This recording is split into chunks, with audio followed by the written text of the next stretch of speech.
A real pioneer, King Charles seeks to embody green values in royal estate.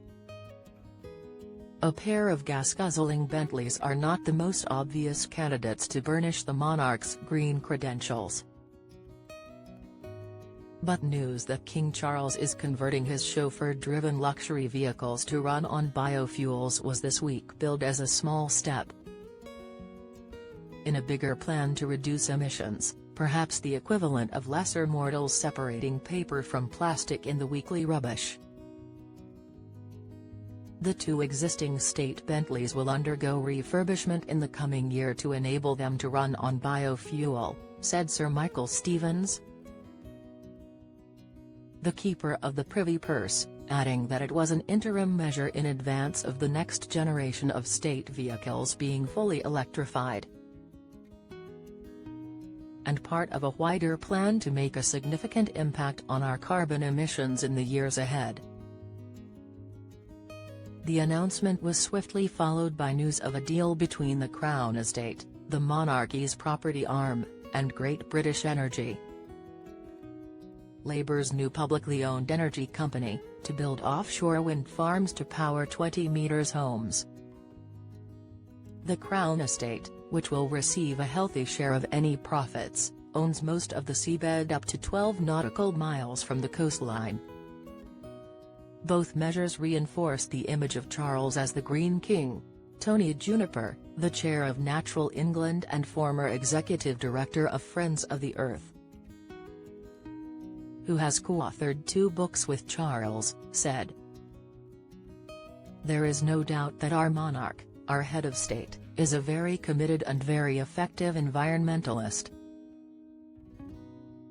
Among other changes detailed in this week's Sovereign Grant Annual Report were the first solar panels to be fitted at Windsor Castle, with heat pumps to follow, and gas lanterns at Buckingham Palace being given new electrical fittings to improve their energy efficiency while preserving their historic look and glow. Stevens said the changes were driven by a determination to place sustainability at the heart of our operations and inspired by His Majesty's leadership in this sphere. The King's devotion to environmental causes has not inhibited the royal family from taking delivery in the coming months of 2 new helicopters to replace the existing 15-year-old models. The use of helicopters is a key component of delivering engagements by His Majesty, as head of nation, the report said. However, the new helicopters will be able to operate with 50% sustainable aviation fuel, SAF, the maximum industry standard. Last year, Charles appointed a new head of sustainability to accelerate his net zero ambitions. It is ever clearer that urgent action is needed for a zero-carbon, nature-positive future, the report said. The royal household recognizes the twin global challenges of climate change and biodiversity loss and its role in taking action, demonstrating leadership, and encouraging and inspiring others. The royal electric bill rose from £1.3 million in 2023 to an estimated £2.2 million this year. Although this was attributed to a change in tariff rather than an increase in consumption. The royal gas bill went down from £1.4 million to £1.2 million.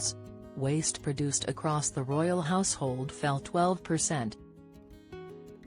Emissions from royal business travel were 17% higher than the previous year, mainly because in 2022 there was a drop due to Queen Elizabeth's death and King Charles' accession. Travel emissions will continue to fluctuate each year depending on requests from government for tours involving long-haul charter flights, the report said. Charles has espoused environmental causes for more than half a century. He made his first speech on green issues at the age of 21.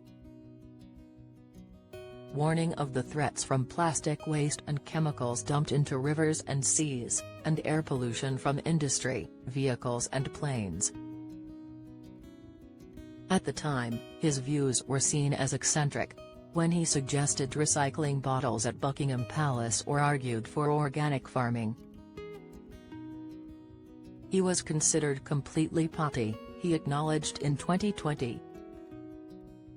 Juniper said, he had to put up with some really quite unpleasant ridicule during the early years of raising these questions. But he knew he was in a bigger battle than just dealing with a few skeptics, that this was an existential threat. And so he stuck with it.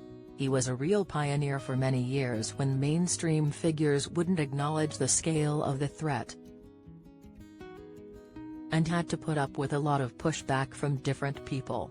And in the end, of course, he was ahead of the consensus. Now he is king, he has less freedom to speak out publicly on the issues close to his heart. But there is nothing to stop him making changes to the way the monarch's castles, palaces and other homes are run. In April, the Sandringham estate applied for planning permission to site 2,000 solar panels on its approximately 8,000 hectares, 20,000 acres. Part of an ongoing commitment to sustainability and promoting environmental practices. The system was designed to meet the majority of the estate's electricity demand, with a modest amount of spare capacity exported to the grid, its application said. Since Charles took over the running of the estate in 2017, its farms have moved to organic agriculture. Trees and hedgerows have been planted, and wildlife has been encouraged. Juniper said, he's trying to be consistent in his personal life with a far bigger contribution that he's made, which is brokering agreements across chasms of disagreement that have dogged progress over many decades. His interests have spanned agriculture, the food system, pollution, waste, biodiversity, rainforests, security and global heating. And he's engaged with all of it from end to end. His proud history of advocacy and change-making leaves him in a very strong position as monarch to embody those values.